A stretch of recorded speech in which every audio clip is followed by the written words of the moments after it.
What's up, everyone? It's Friday. I'm Stephie Smalls. This is the Stephie Smalls Show. Joining me to talk some best ball strategy and probably a lot of New York Giants is Ryan Kramer of SGPN, co-host to the Sports Gambling Podcast, better half to Phillies fans. Sean, how's it going? Oh, it's good. I assumed when you said best balls, we were talking about Darren Waller, maybe some Daniel Bellinger talk, getting deep into the Darius Slayton stuff. So, yeah, excited to be here. Thanks for having me. Oh, we sure will, 100%. I think we also feel pretty similar about the nerds of fantasy football, Twitter, and that community. So this should be fun, being able to have some, sanity on here rather than probably what I could find there on the Twitter streets. But before we jump into this, we got to talk about Saquon. We're happy. You and I think, what was this, like months ago? We kind of agreed. We're like, the bullshit's going to be over by time we get to training camp. Yeah, it means too much. You could tell he was chirping in social media. He was looking too hard at the comments and the responses. He was never going to last a holdout. And so when it went down, sure, a little surprising to see that he got literally no concessions and a lot of the incentives are even mapped to some team stuff. So, yeah, love it. Love that Saquon's back. He was always going to be back. That's why he was working out with his teammates. He's a team guy. So hopefully he can get those marketing dollars. Yeah, I think that Joe Shane really demonstrated how big his balls are, including playoffs into those incentives. Like, he made sure that this was as team friendly, but also being as respectful to Saquon as he possibly could. Have you taken a lot of Saquon in best ball? Oh, so much. It's disgusting. I was in an industry draft and I was jealous that we didn't have a later pick. We had the fourth pick. And he went in the third round, and it was like, oh my goodness, I wish I was at the back end. But yeah, a lot of starts where I've decided that like Bijan, Saquon, Austin Eckler, Saquon, those types of two running back starts in the world of you must draft receivers.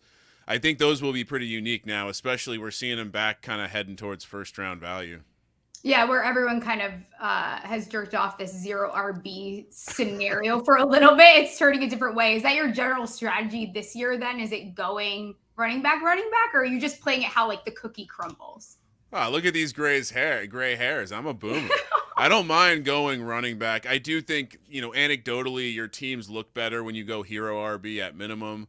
I understand why you go receiver, but it depends where I'm drafting. Certainly if I'm in that back half, I don't mind going at least one running back because I know I can get Austin Eckler. I'm getting Barkley there. Bijan's falling in some of the drafts. And so best ball wise, I certainly like to follow the roster construction rules, but I'm not the guy that has to, as they say, piss in the first 4 rounds. Yeah, no, I hate drafting I'm in a best ball draft right now that's from the 101 and I cannot stand it. Like, absolutely hate it, especially if you get that third round reversal. And some of these, it's absolutely awful. I find myself stacking obviously a lot of Jones and Waller, and we'll get to them, but is there any stacks outside of Jones and Waller? Because I think I did that in Scott Fishbowl. I think I saw you comment on it. So I think you're aligned in that, and I listened to enough of the podcast. But any other stacks that you've been going for a lot this year?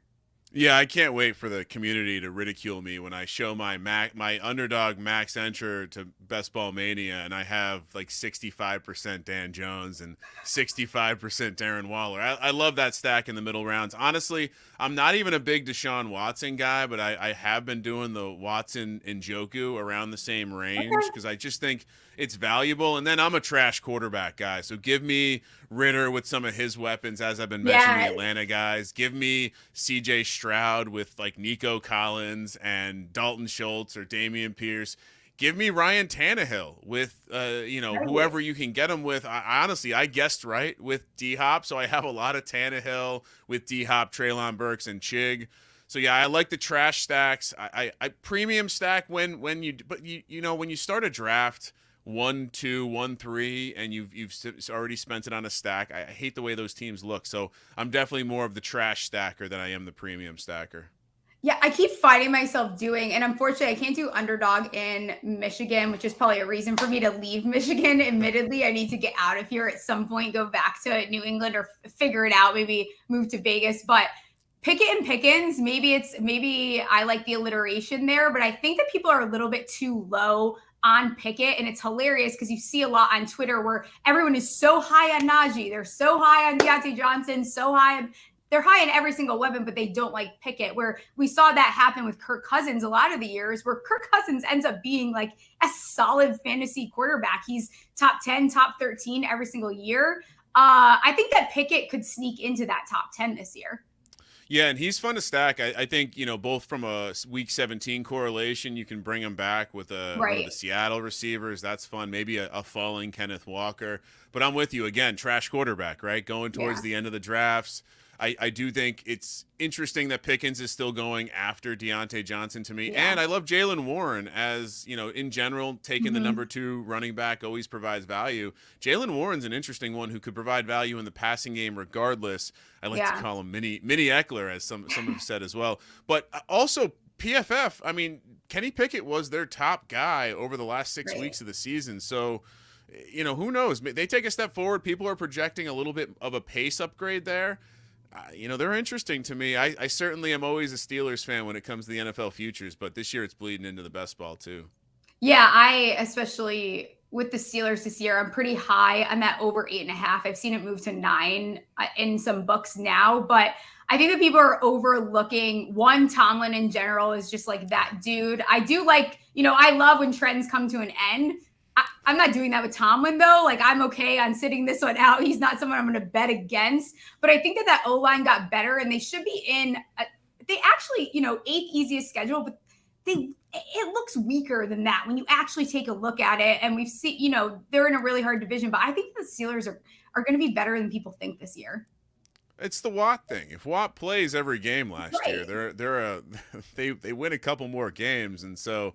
Yeah, if the offense has been the stain the last couple of years, and while they didn't get rid of the offensive coordinator, pretty clear it's upgraded. And so if the defense is back, and bringing Joey Porter Jr. in, that's exciting. So unfortunately the Steelers seem to be one of my teams where it's just like playing the hits, betting on the Steelers another preseason. Yeah, I do that and with the Texans as well, but that stemmed from high school. I don't know what it is. I used to like fuck around with my guy friends in like middle school, high school. I have like a ton of Houston Texans stuff, Houston Texans blankets, sweatshirts, whatever. I just was trolling at like such a young age for no reason. How much emphasis do you put on bye weeks? Because I feel like I don't pay attention enough to it. I mean, I guess I look at it in the sense where I'm, depending on the contest I'm playing, a lot has been made about the like weekly winners, and you're trying to do the opposite where you want to kind of bundle everything into one. Typically, I'm just trying to avoid making the mistake of, I don't have a quarterback. I'm not the guy who's looking to stack my buys in standard best ball, and so just trying to avoid problems. Week 7, week 13 are the big weeks this year. But other than that, no, I don't. I'm more likely to look at end of season correlation than I am bye weeks. And that's totally fair. Is there a player, like, if you could name one player, what player is going way too fucking high right now? Breece Hall. Yeah, that's rough, right? What's happening with Dalvin Cook? Gosh, and look at Aaron Rodgers going to bring in freaking Devontae Adams. Did you see that today? We may have some birdies out in Vegas. We had heard some smoke. We had heard some smoke last year with Waller. Funny enough, he ended up on the Giants, but like basically similar smoke, not seeing eye to eye with the organization. Clearly the organization doesn't value top tier talent. And crazy, because we're talking about Devontae Adams playing for his childhood like team. He was a Raiders fan, and he wants out. So I would say Breece Hall in general. I mean, we see the running backs take a little bit more time to come back from some of these serious injuries. So I know back to the spreadsheet nerds. I know they love his athletic profile and what he could be, but I'm out on Breece Hall. We see it too, that first year back from injury is never and we know it very well as New York Giants fans. Saquon's first year back was not as beautiful as it was last year, right? Two totally different situations. Where are you at? And I'm going a totally different direction here because I don't think people are talking about him, where I think that everyone is very high on this team again because it's like the Sean Payton effect. Where are you at with like cornball Russell Wilson here? Because I fell into a spot where I had to draft him. I don't have a lot of exposure to him, but I didn't feel really great while I was doing it. No, it's gross. And you're disgusting. I mean, I think we're both cut from the same cloth when it comes to rooting for the Texans, but also watching these off-season workout type videos. And Russ he won the off-season with his Pilates / football workout, showing everyone not only is he in shape, but he's a football guy. And I think a lot has happened this offseason. I don't know what people are reading between the lines with Sean Payton randomly coming out and just talking a whole grip of shit on Nathaniel Hackett. Yeah. But I wonder if Russ is the guy. They brought in Stidham. Russ is corny. Russ is in better shape this year, which I guess is a good thing. But he looked bad last year. And I wonder if Sean Payton's going to be able to like snap and make this work. I do think there's going to be some roster overhaul. And every time I've drafted the Broncos as an offense in best ball, like you're saying, it feels gross. But then I remember how sexy Russ was a couple years ago playing in those neon greens and how many points he would put up. And I wonder, like, maybe Sean Payton could get him back. So you're right. You can't not be exposed to him because if he hits, you're going to be so pissed. But it is disgusting to take Jerry Jeudy and Russ and, like, talk yourself into Greg Dulcich. It's so gross. It's so gross. It's absolutely disgusting. And I feel like, too, even his last year on the Seahawks, like, I remember that trade came out.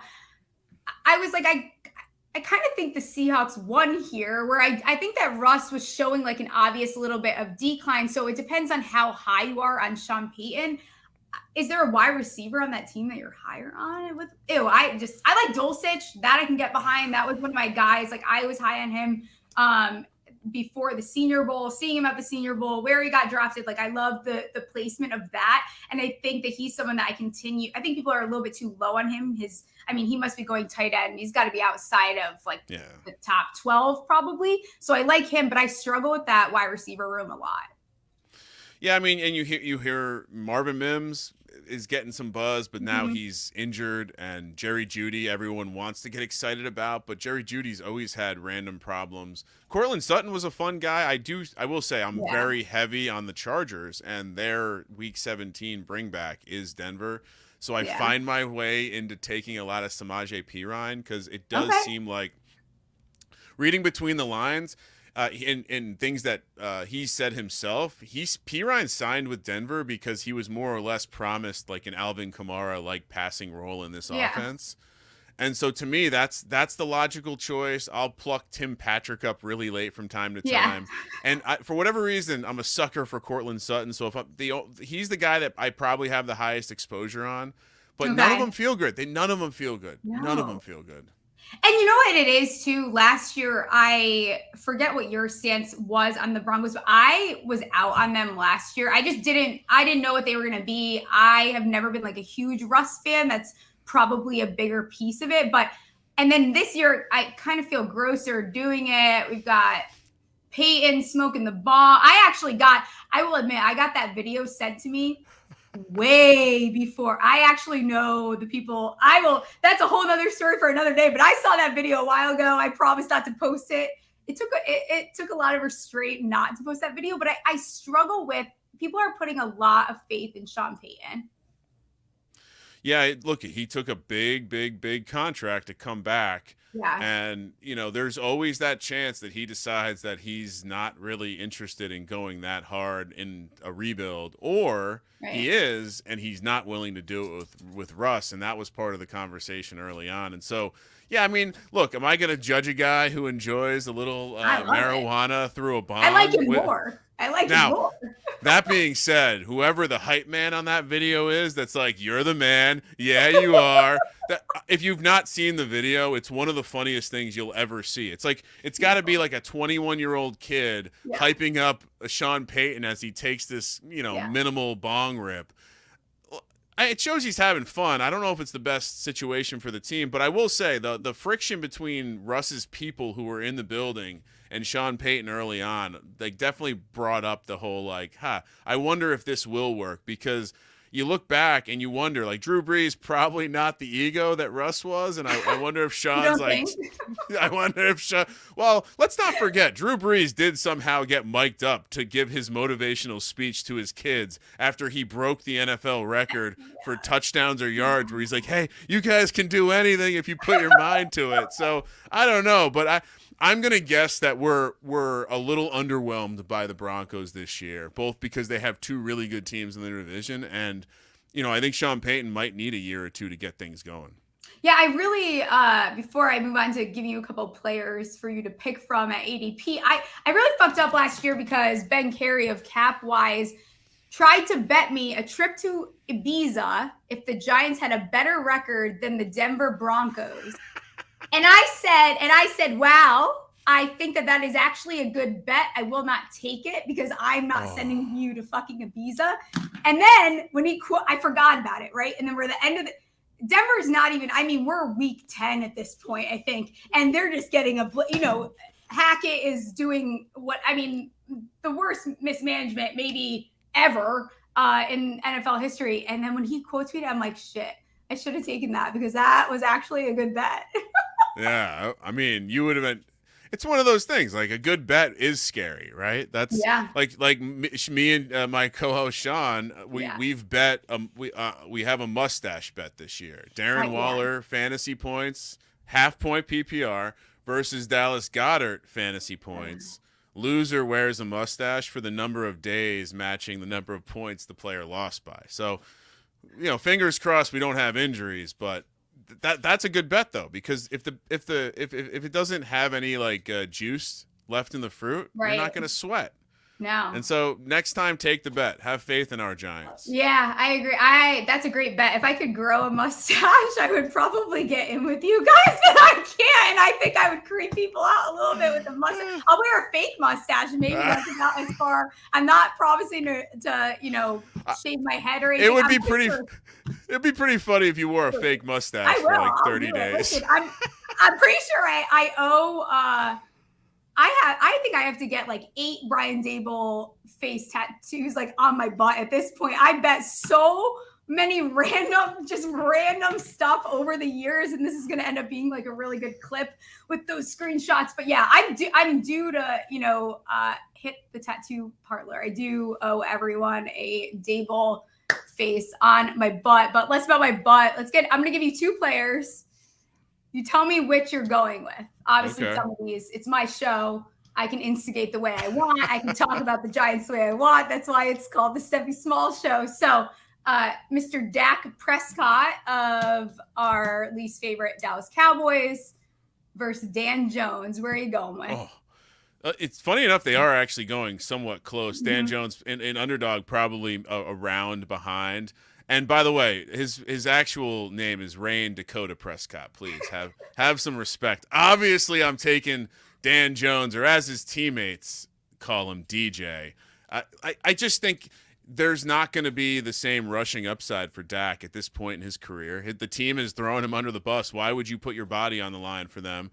And just the stylistic approach they're going to have this year. Meanwhile, I meant to send it to you, but I watched a 20-minute highlight reel of Dan Jones rushing the ball.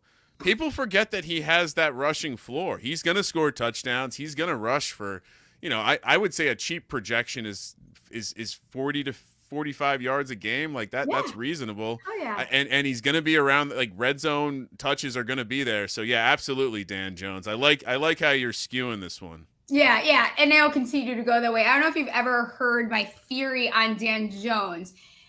If Daniel Jones was drafted in the second round, the entire world would have an entirely different opinion on him. It's only because he was taken with that 6th pick out of Duke that people feel the way that and he's a Giant, and we know the way that the media hates the Giants. They're never going to like us. It doesn't matter. We could do whatever. We can win Super Bowls and still they're considering the Patriots. It's fine. But I think that if Dan Jones was taken in the 2nd or 3rd round, you're having a totally different conversation here.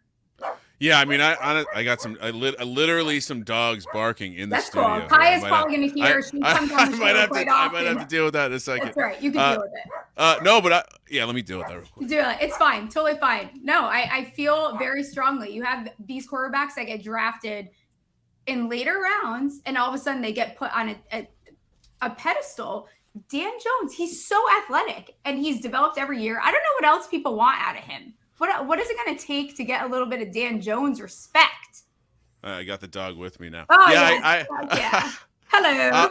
This is Delaney. Say what's up, Delaney. Yeah, I think the respect comes when he actually, like, last year, I think some people gained some respect, and I think the way that you hear, I always laugh because Darius Slayton is like his Flava Flav hype man, but Darius Slayton is like the grown man in the bunch, and he just keeps saying things like DJ doesn't have a ceiling, and so I think the respect is going to come, when we've been getting mocked because we're like, hey, what if that Josh Allen step forward comes because Daboll's the man?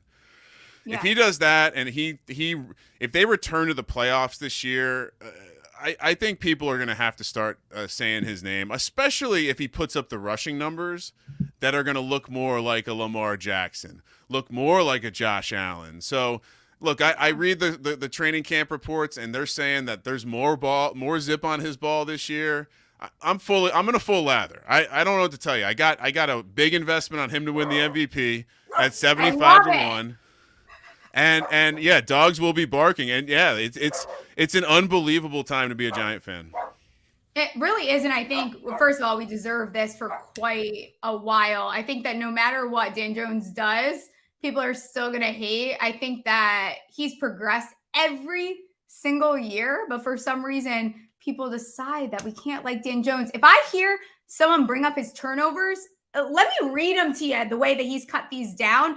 And what's hilarious, I talked about this on a show I was on yesterday, outside of, Saquon aside, whatever, the best guy he's ever thrown the ball to, which is actually fucking hilarious, is Golden Tate. And not Golden Tate in like his prime. It's just Golden Tate, like a little bit older with a crazy wife. So it's a totally different situation than having now Darren Waller. And I think Daniel Bellinger too, that could be a whole nother podcast, but he's someone that I think being able to run these two tight end sets, I think people are forgetting that Darren Waller is now the wide receiver 1. Like, that's not something the Giants have had, or that DJ has had. Consider stability too, but I'm taking Daboll over Mike McCarthy every single day of the week. So yes, I am drafting Daniel Jones over Dak Prescott.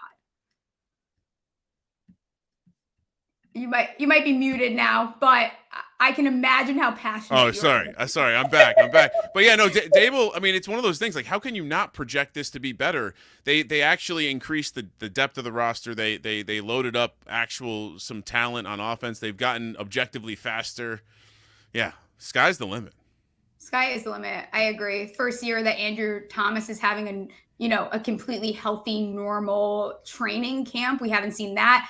I think Evan Neal is a huge piece too of this offense. I hope that he makes like leaps and bounds this year. It's going to be a big piece of it. But sticking on the Giants trend, and then I promise I will get off of them for a little bit until the end of this. But Darren Waller versus Kittle. That's probably a fair price comparison. Earlier in the summer, when we put out our rankings for fantasy this year, I put Waller at number 2. Extremely hot take, fiery take. Again, you said it. He's wide receiver 1, and early training camp reports, he's unguardable, quote unquote, in the red zone. Dan Jones is the kind of quarterback that doesn't mind letting it sail a little higher. I love the combo, and I think George Kittle, I mean, we're already hearing the reports that Brock Purdy looks like crap. Trey Lance is showing out. I don't know who the quarterback's going to be. We might mess around and see some Sam Darnold out in the Bay. I kind of love it. I kind of love it, to be honest. I have some Sam Darnold comeback player of the year and Sam Darnold MVP just in case. But no, I think Kittle's one of those guys that, certainly – in the fantasy landscape, he's going to do everything in a couple spike weeks. So he becomes very frustrating to draft that high, especially in managed stuff. So I think Waller is going to be a guy dominating the targets, dominating the red zone targets. And I think that like the offense is being created around him. Yeah. So I'm absolutely putting him above George Kittle, and it's not even close. Yeah, it's funny because the one thing that has been making me like totally, if I see it again, which is going to continue to come up, it makes me kind of want to bash my head in, is like you bring up Waller and it's just like, oh, he's not going to stay on the field. No, way too high. Okay, Kittle played 2 more games than him over the past 3 seasons. I don't want to like hear about the comparison. So people are fine to take Kittle. And it was the same thing a couple years back with CMC and Saquon. I'm not comparing talent at all, but don't give me the injury-prone bullshit if you're more than willing to draft another player in kind of a similar situation. What tight ends are you taking ahead of Waller? Kelsey. Okay. Occasionally, I take Andrews just to be different. Yeah. But then the next, and Hawkinson, I guess. If you want to have him in the best ball portfolio. But once we've gotten to the managed approach, I'm not really taking any of them because I know I can just reach a little bit on Waller and get him. I certainly, I don't know how. I'm not like the Kyle Pitts thing. No, thank you. Like I said, George Kittle, almost better in best ball, better in like the weekly format, DFS plays. Like he has those spike weeks. It's great, but I got to know who the quarterback is. And I understand Hawkinson. Hawkinson's the one where I can get myself behind. I love it.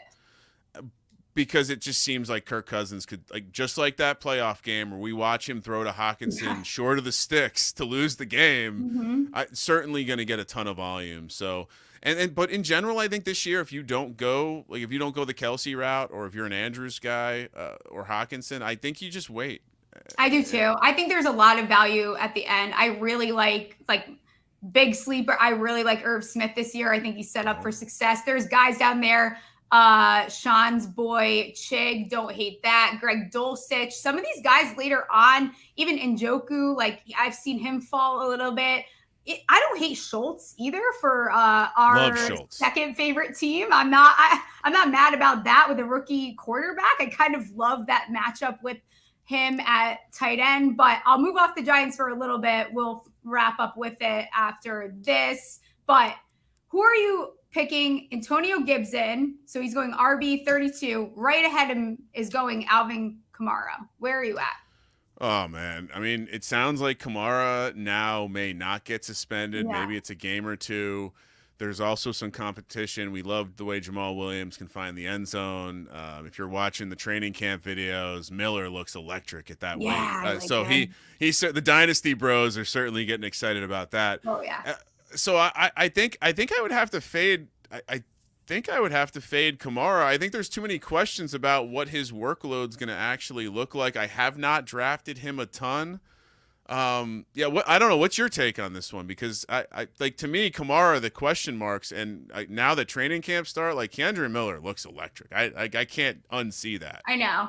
Yeah, and I also got myself into a situation in Scott Fishbowl where I stacked. I mean, Derek Carr fell to QB 24, and I hate Derek. I didn't even want any piece of it, but they forced me to. I never take that many quarterbacks. I had to take him, and then I took Keandre Miller a little bit later. I love him there. I think that Kamara too, he is on my no bet list right now as far as touchdowns go until he has 3 weeks in a row. It's on there. Have a little note until he scores 3 weeks in a row. He's got to score 1 touchdown before I start betting on him again. Antonio Gibson, I think that is super low for this team. I don't know. Well, and it should be noted, they're coming out and saying like he's going to be in a pass catching role. We're going to see the player we saw at Memphis who was a receiver.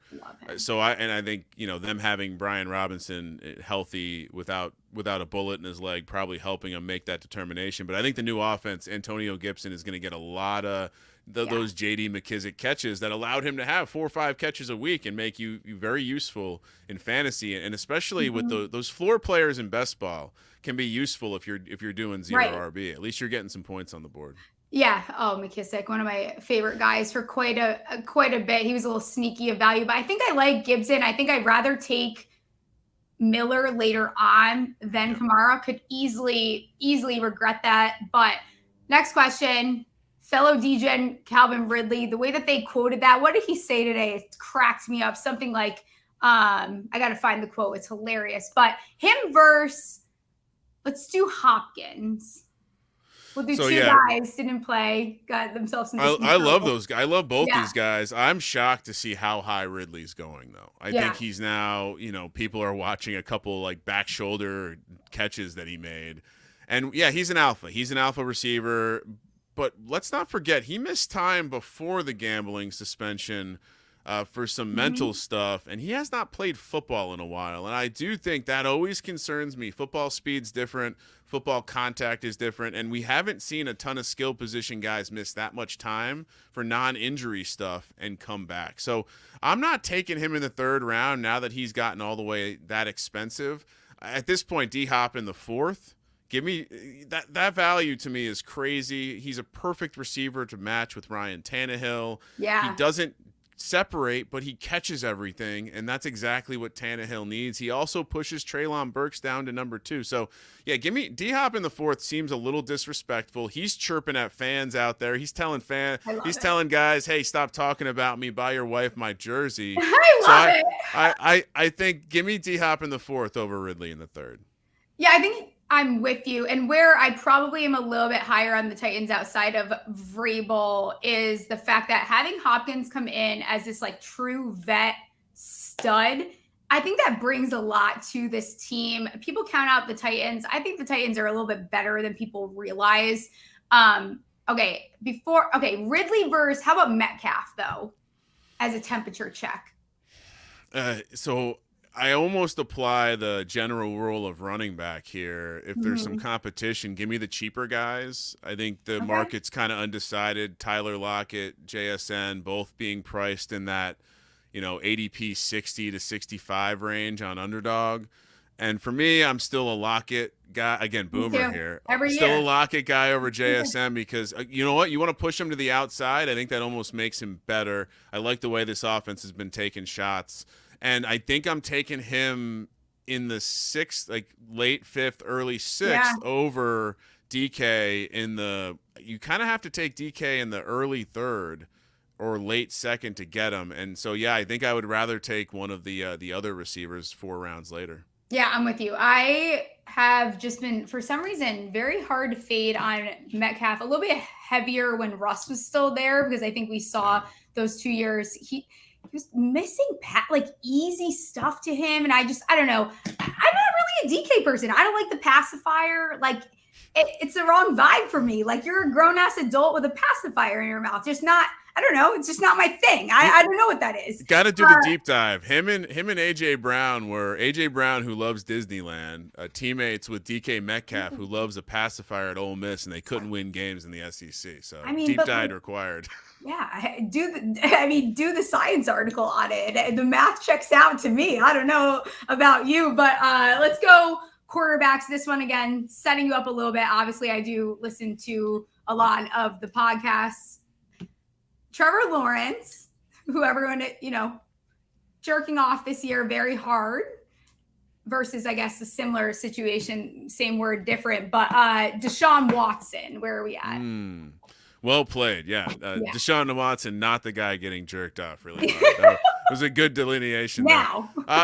This is tough. I mean, Trevor Lawrence had a great half of football after he had a horrible half of football. Yeah. Certainly the weapons. I mean, part of the reason that we don't like Calvin Ridley in the 3rd is that Christian Kirk's still there as well. And he was obviously a big piece of that passing game. Evan Ingram got brought back. He was a big part of the passing game. You still have ETN. Tank Bigsby is a popular rookie. So there's a lot of mouths to feed, but that's good for the quarterback. And so as much as I'm a relative Trevor Lawrence hater, I will say that I have found myself picking up some Jags best ball stacks because it makes sense. Like there are versions of this team where they're very good on offense. They have a dominant, position in the division, and they win a lot of games. That being said, I'd probably more likely to fade it in the betting markets, but for fantasy purposes, like you can sell me on why Trevor Lawrence stacked with a couple of his receivers makes sense. Yeah, absolutely. I think he's going at a fair, where he's going is fair, especially I'm probably more willing to take him in best ball.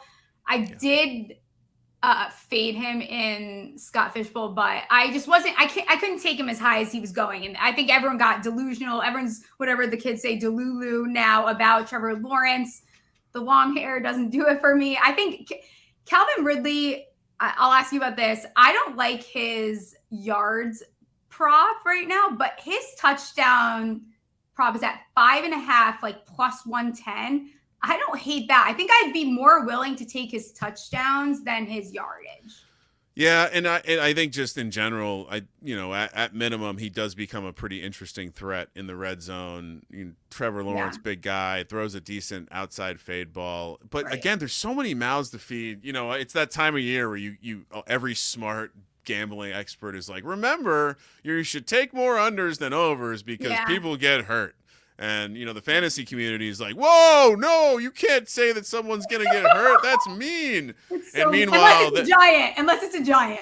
Yeah. Meanwhile, connect the dot back to their spreadsheet where they're like, well, in the range of outcomes, there are projections where the players get hurt. That's why we like the under. And so you end up in this crazy loop where it's like, yeah, we get it. But yeah, I don't think I can take any overs on the receivers in that offense because I don't trust the mind of Doug P enough.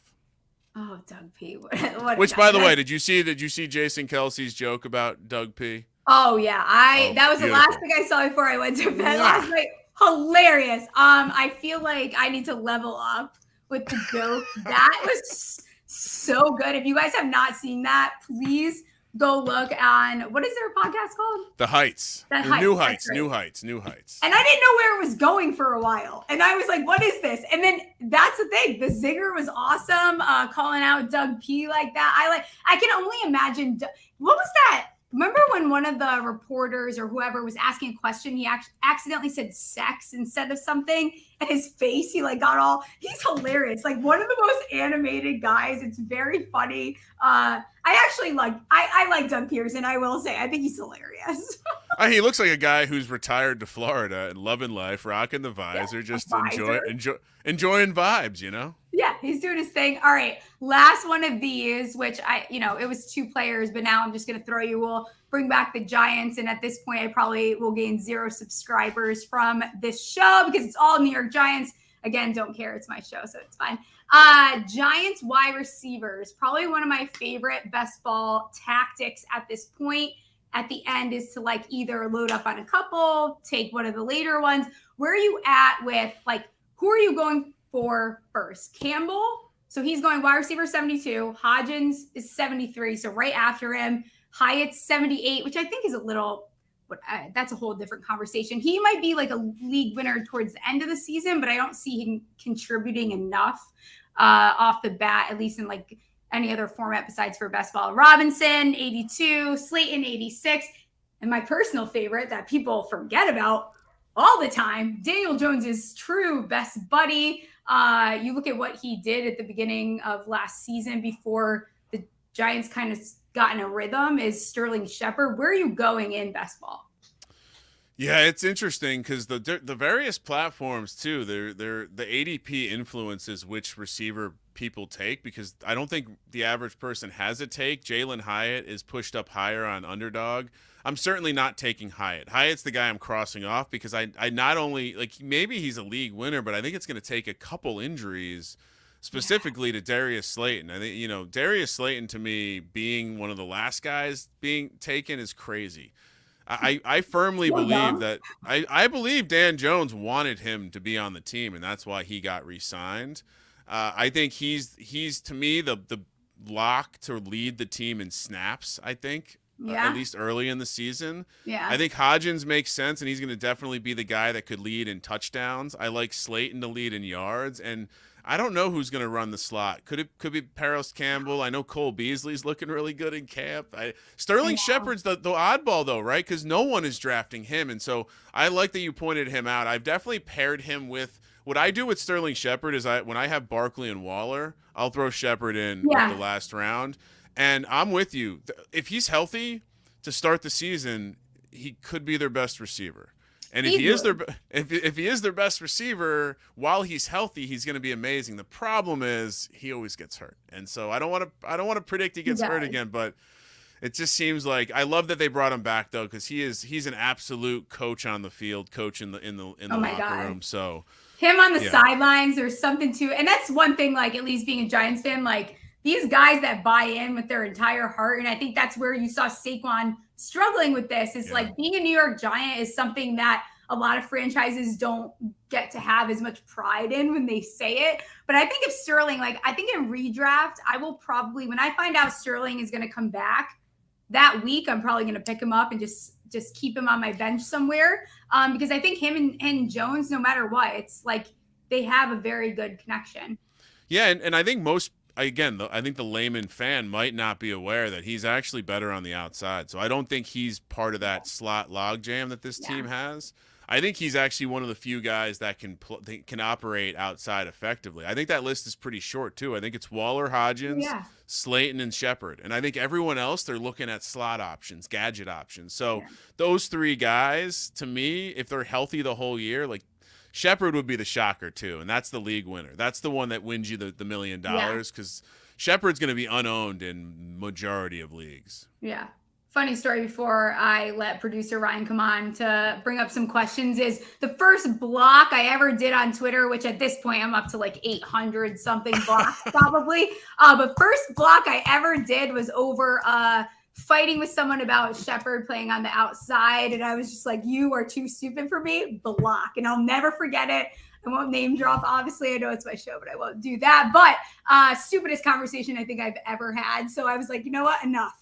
I can't. I'm not taking the hit for the brain cells here. So I was over it. But I'll let Ryan come on. Thank you so much for coming on. I appreciate. Let's see what the people had to say. I didn't even. That was hey. Comments. Let me get in the middle here. Yeah. Welcome. Thank you. Talk, man. What? I'm an Arizona guy. I know. I gotta support my team still, just because they suck. You know. Who is your sleeper fantasy football draft QB? Besides Dan Jones? Besides Dan Jones. I don't know who we can call him a sleeper. You've talked too much. Stephie has talked too much about him to be a sleeper anymore. It depends on the define as sleeper, I feel like, too. But I would say I'll say in the AFC side, CJ Stroud. Give me CJ. I like that. I like that. I still like Jared Goff. I don't know if he's a sleeper. It depends who you're drafting against, but I don't hate Jared Goff. I love that everyone hates him, but he has proven to be good in fantasy. And their defense is still bad, so they're still going to score a lot of points. There's weapons there. I think the tight ends are going to be better than people think. You know, you get Jay Will back eventually, but I'm in on that. This question is more for Kramer. What is your, if you don't get the tight ends early on that you like in the best ball leagues, do you just wait and load up on some very cheap options at the end? So Dalton Schultz is in that group of guys late that I like to add. Taysom Hill is a guy, if I've gone just trash tight ends, I always add Taysom Hill because we know he's going to get some random carries, maybe a catch or two, maybe a passing touchdown. And in best ball, you don't have to worry about starting him. Tyler Conklin is, great chemistry with Aaron Rodgers, so there's some hype there. Logan Thomas is going very, very late. He's going to be, it seems like, potentially a featured piece of this offense in Washington. So there are just endless guys down here. I would imagine over the summer, now that training camp is we're going to start to see those regulate a little bit. Donald Parham potentially could be the starter down there in Los Angeles for the Chargers. So all these guys are going very, very, very late, and you can group three of those guys together and it'd be just fine, I think. Great. Before I let you go, this segment is called questions and corrections. I just had a couple of quick corrections. First off, you said Brian Robinson was shot in the leg. He was actually shot in his butt. Oh. So what? He was shot in his leg. Who said that? He said, look it up. He was shot in the butt, backside. My apologies. I think he was shot in the leg. But I want to backtrack. I need to see some hospital. Right, he was shot in the leg. Okay, well, where does the leg end and the butt start? I thought it was through and through, wasn't it? Like it was a whole thing. I don't even know how that guy was even on the field, to be honest. Steph went to med school, so where does the butt end and the leg begin, Steph? Depends on the situation. It is. All I'm telling you is he got shot in the leg. Okay, all right. Well, I will double check that. And I will say that, you can still enter these mustache growing contests, stuff. Just maybe grow out your pit hair. Not my vibe. I get laser. It would be really hard for that to happen. Okay. But I'm more than willing. I will look on Amazon. I will join in with them and I will wear a fake mustache. I will. We're not going to have to wear anything. Just for I'm not worried about it. That's what I mean. Yeah, not worried. That'll be good. Well, thanks so much. Too. I don't know. Thanks so much for coming on, Kramer. I'll talk to you soon. Cheers. Thanks for everybody. Check them out at Kramer Centric on Twitter and Sports Gambling Podcast and Sports Gambling Podcast Network. They have shows for every single sport that you'd like. Yeah. Thanks, guys. Love you. Yeah. All right. Yeah, for me to before we wrap this up. Yeah, we got some more questions just real fast. We got these on Twitter before the show. Andrew King, at what point of the preseason do you start taking any hype surrounding a player for fantasy seriously? I think it's really good practice to, as much as everyone likes to consume a lot of content, when you feel a certain way, like stick with your gut too. So I try not to take too much hype about certain players because I think it always bites you in the butt. I tend to actually go a different direction. When people are hyping a certain player, I kind of like to go the other way. I think listening to coach talk is really big, more than listening to, whatever beat writer wants to say whatever they want. I think coach talk, you can learn a lot more from that. Great. If you had to forego one of 5 senses, which would you choose and why? A smell. I'm good. Like, I don't feel like you need Smell. to. What do you need to? What do you need to smell? Well, if you lose your smell, then you lose most of your taste, though, don't you? I mean, probably, but I'm taking this straightforwardly. We're not taking this from a science perspective. I'll take smell, but that includes that I get to keep my taste. If that's the case, I'd probably eat so much if I couldn't taste it. That would stay. Or maybe I get really I'd lose my taste, whatever. Okay. If I was super fit and like, it'd be good. That was from Goblet of Fire on Twitter. And then last question, we have Kid Natural. How many drinks do you put down on 18 holes? Depends who I'm playing with. So what ends up happening is, and depends the time. What ends up happening is, we behave the first 9, have our coffee, and then you have 2, 3. Back 9 turns to a disaster. Probably between 18, we're looking at anywhere between 7, 8 seltzers. 7, 8 hard seltzers. So how are you feeling by the end of that 18 holes? Are you feeling pretty drunk? I'm starting to feel pissed off at some point, and I blame everything other than the fact that my BAC is rising every single hole, and there's a reason for it. But yeah. I mean, you can't. Part of golf is, going to have the drinks. I think I tweeted a couple weeks ago. I'm like, oh, you do play better sober, but it's not as fun.